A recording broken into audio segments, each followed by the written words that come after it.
अंदर जो एफसी है, ठीक है, एफसी मतलब फंक्शन, फंक्शंस को, ये फंक्शंस आर अ कोड, ये एक ऐसे कोड ब्लॉक हैं लाइक ये सब रूटीन ही है जो आपने LM में किया था, ओके, जिसके पास कोई डेडिकेटेड मेमोरी नहीं होती है, ठीक है, डेडिकेटेड मेमोरी नहीं होती है। तो अब कैसे इसको कॉल कराया जाए, तो हम एक स्टार्ट स्टॉप लॉजिक यहाँ ले रहे हैं। अब समझिएगा कि स्टार्ट स्टॉप ले रहे हैं तो मैं उसका क्या करूँगा, स्टॉप भी नहीं लूँगा, जस्ट स्टार्ट लूँगा, ओके, और यहाँ पे हम आउटपुट लेंगे, ठीक।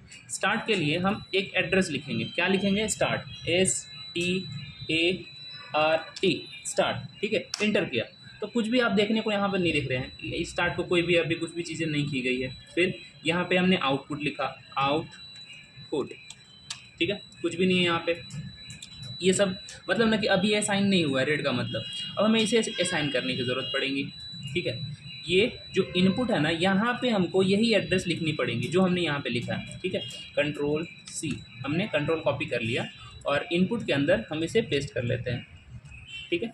अब डेटा टाइप भी इनको डिफाइन करना रहता है, बुलियन रहेंगे।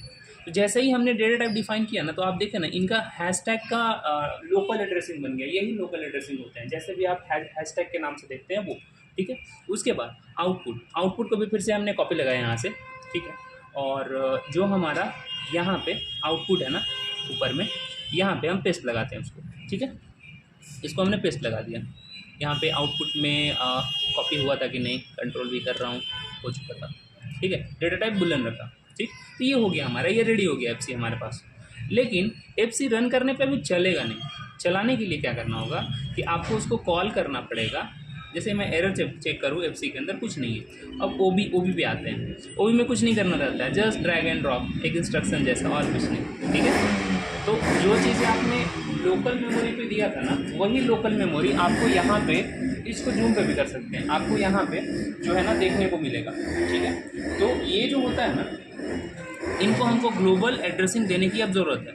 जैसे इनपुट के लिए हम क्या दिया करते थे ग्लोबल में, I0.0 ऐसा दिया करते थे, ठीक है, I0.0, ठीक, I0.0 दे करके हम ऐसा इंटर लगा लिया करते थे, तो वो चीज़ें असाइन हो जाती थी, ठीक है। आउटपुट के लिए क्या करते थे, क्यू लिखते थे, Q0.0, ठीक है। तो हम ये चीज़ें इसमें कर लिया करते थे, तो ये भी हमारा असाइन हो जाता था।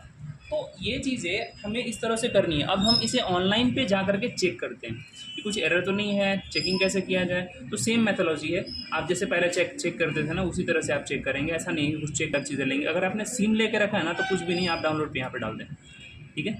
डाउनलोड पे जैसे ही करते हैं ना, तो ये आपका कंटिन्यू विदाउट अ सिंक्रोनाइजेशन जैसी चीज़ें आती हैं, ठीक है। आप इसे स्टॉप वॉल पे रखते हैं, फिर लोड करते हैं, ठीक है। यहाँ पे देख लें क्या बोल रहे हैं, डाउनलोडिंग टू डिवाइस एरर। जो डाउनलोडिंग है ना आपका एरर बन रहा है, क्यों बन रहा है, क्योंकि आपका कंपाइलेशंस नहीं हुआ है एफसी का और जो हमारा मेन ब्लॉक है, दोनों में कुछ ना कुछ एरर रहे हैं। देखिए PLC वन स्टॉप जैसी चीज़ें अभी आ रही है, तो वो इसलिए आती है कि हमें दोनों को कंपाइल करना ज़रूरी होता है। मतलब कि हमने एक प्रोग्राम पहले बनाया एफसी में, लेकिन ओबी को पता ही नहीं है कि वो प्रोग्राम बना है, ठीक है ना। तो दोनों को कंपाइल करने से पता हो जाता है कि हमारा अपडेटेड स्टेटस अभी क्या है, ठीक है। तो हम अभी दोनों को कंपाइल कर लेते हैं। हमने इसको भी कंपाइल कर लिया, देन हमने इसको भी कंपाइल कर लिया, दोनों को हमने कंपाइल कर लिया। अब हम आगे बढ़ते हैं और देखते हैं कि अब हमारा जो इशू था, जो रिजॉल्व नहीं हो रहा था, वो रिजॉल्व हो रहा है क्या। तो यहाँ पे देख रहे हैं कि अभी एरर हमारा चल रहा है, यहाँ पे कंटिन्यू एक एरर दे रहा है। यहाँ पे मॉड्यूल 1 के नाम पे कुछ हमारा एरर चल रहा है। यहाँ पे हम एरर पे जाते हैं, हाँ एरर है इसके अंदर। यहाँ पे देखें, the user program was not compiled for the selected device, please compile the user. मैं जो कंपाइलेशंस की बात कर रहा हूँ ना, वही चीज़ें ये फिर से बोल रहे हैं कि आपको कंपाइल करना पड़ेगा। उनका कंपाइलेशंस नहीं हुआ, ऐसा चीज़ें बताया जा रहा है, ठीक है। मेन कंपाइल सेम, ये कंपाइल है। देन ओबी का कंपाइलेशन, इनमें भी कंपाइलेशंस में एरर नहीं है, अभी शो हो रहा है। हम इन्हें स्टॉप पे रख लेते हैं, यस। फिर इनमें हमें 2 पाइपलाइन जैसी चीज़ें दिख रही है, एक को बंद रखते हैं, ठीक है। अब हम जाते हैं सिमुलेटर पे, सिमुलेट होता है, सिमुलेटर शुरू होगा, फिर वो हम उसको ऑन करके रख देंगे, आपका प्रोग्राम नहीं चलेगा। अब हम इसे रन पे लगा करके मिनिमाइज़ करते हैं।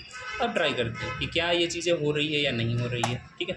हमने डाउनलोड पे लगाया, अरे हाँ जब हम सिमुलेट करते हैं ना तो सब चीज़ें रेडी ही हो जाती है, ठीक है। तो ये हमारा रेडी हो चुकी है।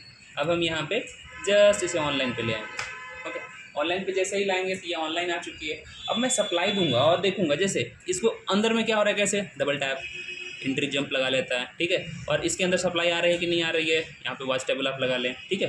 तो अब हम ओबी के अंदर सप्लाई देंगे, कहाँ से, वही फोर्स टेबल जो आपने सीखा है ना, वही चीज़ें। अभी हम आगे जा कर के फोर्स टेबल को सीन के थ्रू भी बताएंगे, लेकिन अभी नॉर्मल जो यहाँ है ये चीज़ें आप करें, ठीक है। अपडेट में आप लोगों को दूंगा। यहाँ पे ये जो है यहाँ पे हमको क्या नेम लिखने का है या फिर इनपुट लिखने का है, ठीक है। तो एड्रेस लिखना काफ़ी ज़्यादा आसान है, क्योंकि हमको ड्रैग एंड ड्रॉप ना करना पड़े, डायरेक्ट ही हमने एड्रेस यहाँ पे लिख लिया I0.0, ठीक है। और हमने इंटर लगाया तो आ गया हमारे पास। अब हमको क्या करने का है ना कि जैसे इसे ऑन करने का है, हमने जानते हैं ऑन ही फोर्स वन हमको कर लेनी है और हो गया हमारा काम, ठीक है। और उसके बाद इसको कट लगा लेना है, काम खत्म, ठीक है। ये हमारा यहाँ पे ट्रू हो गया है, आउटपुट ट्रू मिल रहा है, ठीक है। यहाँ सप्लाई भी मिल रहा है। तो ये ऐसा ही आपको देखने को मिलता है, मतलब कि हम सब